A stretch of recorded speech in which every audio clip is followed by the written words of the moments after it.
That was the first car, my first car.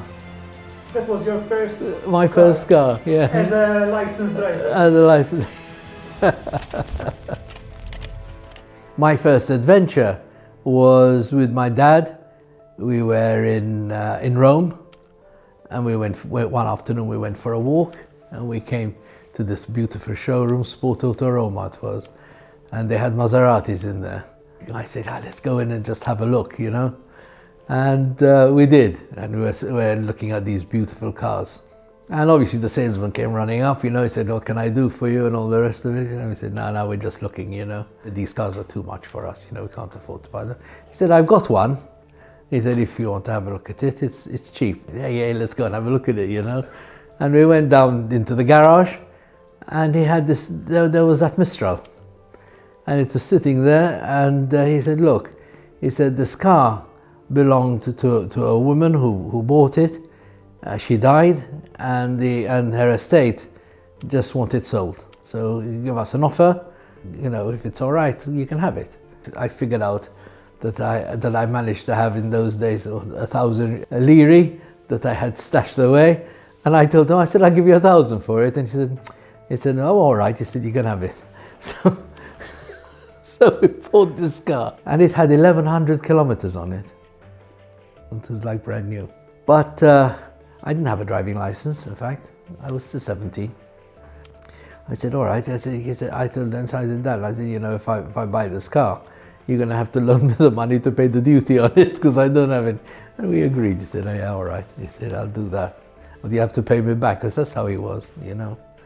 We bought the car, and I came back to Malta, and I said, no, I have to bring it. So I had an old friend of mine, Bruno Marmo, he is, from Marmo Insurance. And he used to race karts in those days. I said, hey, Bruno, you got a driving license, right? He said, yeah. I said, let's go pick this car up. So we took off, we went to Rome, got into this amazing car, we had a couple of days, and we decided to go to Switzerland in it, instead of going to Naples to catch the ship, because we had Adrian Zamitabona, and I think it was what's his name, Squashy Gat. They were working at the Grand Palace in Stad. So we said, hey, let's go, we'll go and see them. So we drove all the way up, and we calculated it, that we'd have just enough for fuel, you know, and perhaps a bit of oil. And if we had sandwiches, and we'd make it. We went up and saw them. Eventually we just made it back. We got on the ship, penniless. In fact, from that trip, all we had was water from the water fountain. That was it. Both of us. But it was a great trip. It was a great trip. So I put it in the garage. On my 18th birthday, I went to do my driving test. And I'd had a really, really heavy night the night before. I had not much sleep. I passed my test, believe it or not. I was driving that car on my first day out, and I fell asleep on the wheel. I went into the back of another car. So I went to my friend now down in San Juan, Benny, he was brilliant. I said, fix it, because, you know, if my father sees it, he'll kill me. You know, and he did. When I got home, my dad said, I said, you've had a nice day. He said, where's the car? I said, all right. He must have heard already. I said, yeah, the car's in the garage. I said, let's come and have a look at it. You could still smell the paint, huh?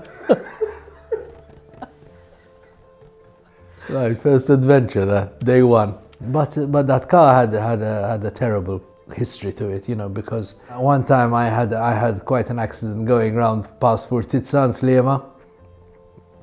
I went round the corner, somebody ran across the road, and to avoid them I lost it, and some knocked 3 trees off, bent the wheel and the axle. Then another time I was going along the coast road in the middle of the night. There was no lights or anything there, and some guy in a Mini had gone into a wall, and I stopped to help him, and he was still in the car, I mean, you know, and I was in there trying to see what I could do, and I hear the screeching of brakes, and bang! Somebody went straight into the back of it and smashed the car.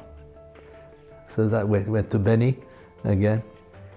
He fixed it. I took it from him, went to pick up the girlfriend in Nashar, And on the way back, at the Mecca crossroads, this woman in an MGB comes out and hits me right on the door, and the MGB flipped over the top and landed on its roof on the other side of the car. There was furry mats everywhere, and she came out swearing. And so from there, straight back to San Juan to Benny.